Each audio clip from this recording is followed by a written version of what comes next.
கன்னியாகுமரி மாவட்டத்தில் 20க்கும் மேற்பட்ட உணவகங்களில் அதிகாரிகள் ஆய்வு நடத்தி கெட்டுப்போன உணவுகளை அளித்தனர். குமரி மாவட்டத்தில் உள்ள உணவகங்களில் தரமற்ற மற்றும் கெட்டுப்போன உணவுகள் வாடிக்கையாளர்களுக்கு விற்பனை செய்து வருவதாக புகார்கள் எழுந்தன.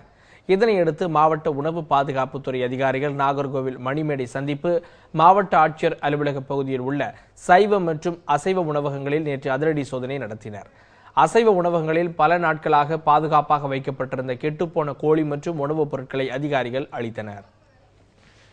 ஹோட்டல் சிக்கன் எல்லாம் பார்த்தீங்கன்னா ஒரு 3-4 டேஸ் வச்ச சிக்கன். ஏன்னா ஒய் மீன்ஸ் எப்படி கண்டுபிடிச்சோன்னா ரொம்ப ஐஸ்டு, ரொம்ப இதாக பேக்கிங் இதாக இருந்துச்சு.